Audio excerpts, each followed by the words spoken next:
Au fil de l'histoire de l'humanité, de nombreux bâtiments ont surmonté tout ce qui existait auparavant et ont établi de nouvelles normes. Mais il y a eu aussi de nombreux projets complètement démesurés, qui, avec du recul, se sont révélés être de véritables flops. Dans cette vidéo, nous vous présentons 8 de ces méga projets qui étaient non seulement incroyablement coûteux, mais surtout extrêmement inutiles. Nous vous présentons, entre autres, des aéroports qui n'ont jamais été utilisés, des montagnes russes qui ont coûté des millions et qui se sont avérés être des échecs complets, et même des villes entièrement neuves dans lesquelles personne ne vivra jamais. La vidéo d'aujourd'hui sera très intéressante, alors restez à l'écoute, ici, sur Bon à savoir.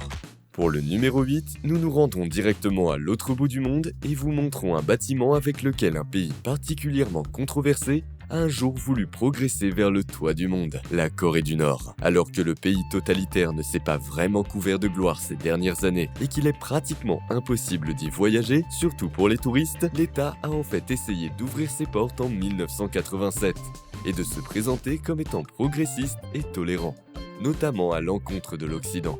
Pour atteindre cet objectif, le gouvernement de Kim Il-sung, le grand-père de l'actuel dirigeant Kim Jong-un, a planifié un méga-projet sans équivalent pour l'époque. La Corée du Nord voulait construire l'un des plus grands hôtels du monde.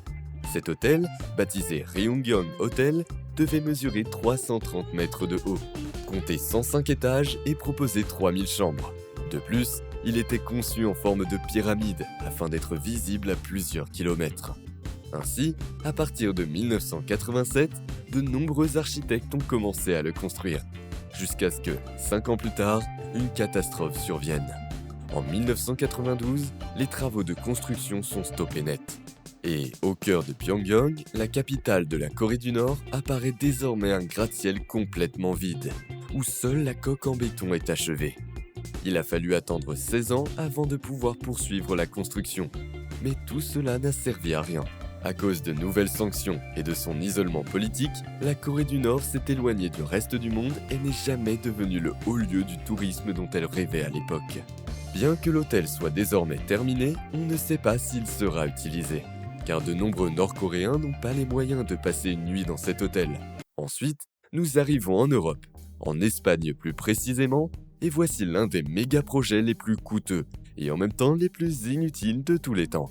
Étant donné que l'Espagne est l'une des destinations de vacances les plus populaires au monde et que des millions de visiteurs s'y rendent chaque année, l'aéroport de la capitale, Madrid, a en particulier un problème. Il est totalement surchargé. C'est pourquoi de nombreuses autorités et investisseurs ont décidé, il y a quelques années, de chercher une solution pour décharger enfin l'aéroport de Madrid. Ils ne voulaient donc pas simplement construire un autre aéroport, ils voulaient créer un nouveau hub pour le trafic aérien international au milieu de l'Espagne. Toutefois, ce projet n'a pas vraiment fonctionné. Le nouvel aéroport central de Ciudad Real, dont les coûts de construction s'élevaient à plus de 1,3 milliard de dollars, n'a pas été construit à Madrid, mais à 200 km plus au sud, au milieu des terres sauvages espagnoles.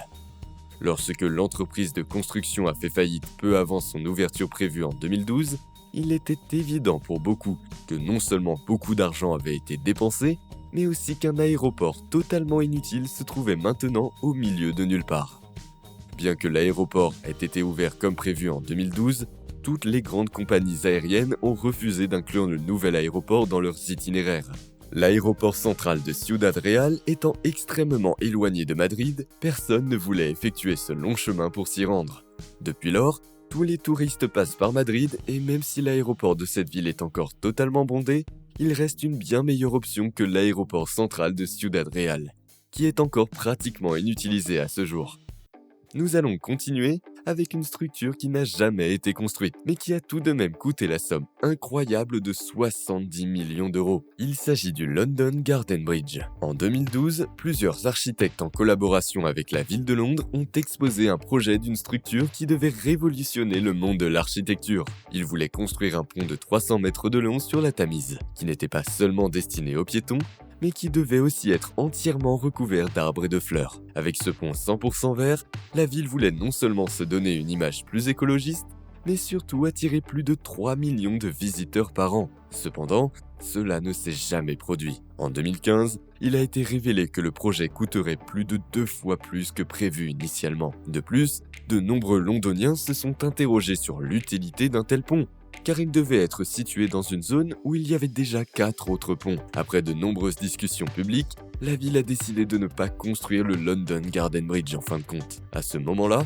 cependant, plus de 70 millions d'euros avaient déjà été dépensés pour la conception et le développement du pont sans qu'un seul mètre ait été construit.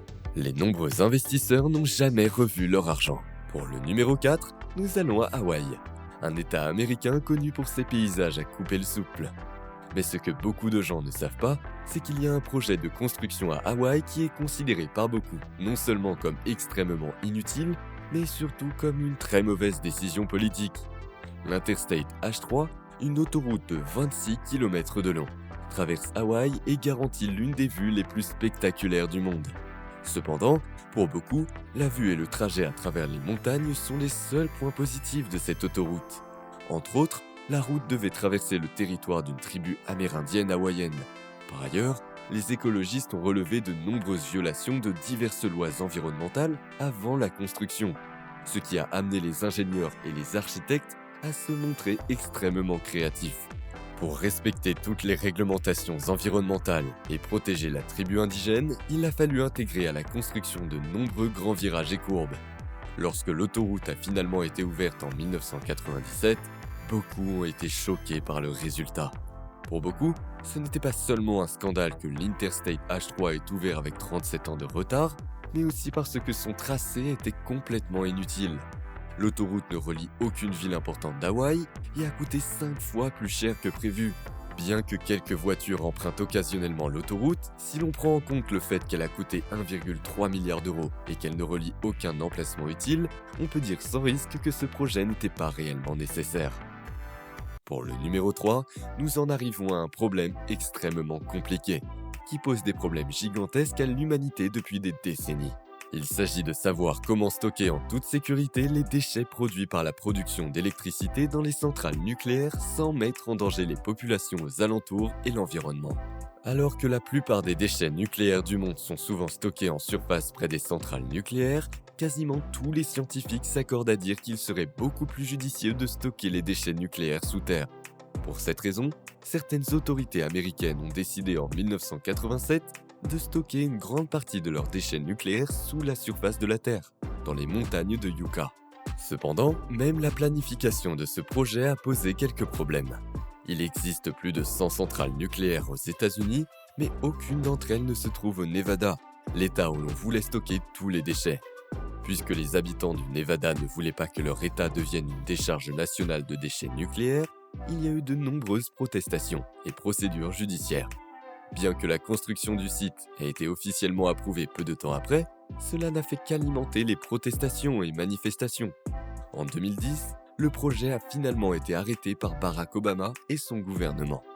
À l'époque, cependant, plus de 17 milliards de dollars avaient déjà été investis dans la recherche et la construction, qui se sont finalement avérés complètement inutiles.